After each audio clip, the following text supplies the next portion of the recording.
So ఈ నల్ల జీలకర్ర హ్మ్. మనకు మార్కెట్లో దొరుకుతుంది. హ్మ్.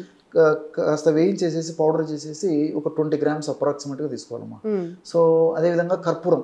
కర్పూరం. మన ఇంట్లో ఉండేటువంటి కర్పూరమే చాలమ్మా. హారతి కర్పూరం వాడినా, ఉంట కర్పూరం వాడుకున్నా ఏదైనా సరిపోతుంది. హ్మ్. అదొక 20 గ్రామ్స్. అదేవిధంగా పసుపు పొడి. పసుపు స్వచ్ఛమైనటువంటి పసుపు అమ్మా.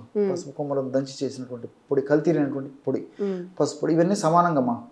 ఒక పదార్థము 20 గ్రాములు తీసుకుంటే మిగతావన్నీ కూడా 20 గ్రాములు తీసుకోవాలి. హ్మ్. ఎంత అవసరమైతే అంత. సమస్య ఎక్కువ కంటే ఎక్కువ కలుపుకోవచ్చు. ఓకే. అన్నీ కలిపేసేసామా. ఈ కర్పూరం మాత్రం జస్ట్ చేతో ఫింగర్స్ అలాంటిగానే పౌడర్ అయిపోతుంది. హ్మ్. ఒక పాత్రలో తీసుకొని అంతా బాగా కలపాలమ్మా. హ్మ్. కలిపేసేసి ఒక సీసాలు నిల్వ ఉంచుకొని కాస్త అవసరం అయినంత పౌడర్ తీసేసుకొని ఈ కొబ్బరి నూనెతో బాగా రంగరించాలమ్మా. హ్మ్. కొబ్బరి నూనెలో కొబ్బరి నూనె కలుపుకోవాలి. మంచి క్రీమ్ లాగా తయారైపోతుంది. హ్మ్. ఆ క్రీమ్ని తీసుకొని హ్మ్. ఈ తామర నట్టు ప్రాంతంలో అప్లై చేసేసి ఒక హాఫ్ మినిట్ మర్దన చేసేసి హ్మ్. అదే క్రీమ్ని మళ్ళీ అక్కడనే పట్టించేసి హ్మ్. ఒక గంట సేపు ఉన్న తర్వాత తుడిచేస్తుండాలమ్మా. హ్మ్. సమస్య ఎక్కువగా ఉంటే రోజు 2 సార్లు చేయాలి ఈ విధంగా.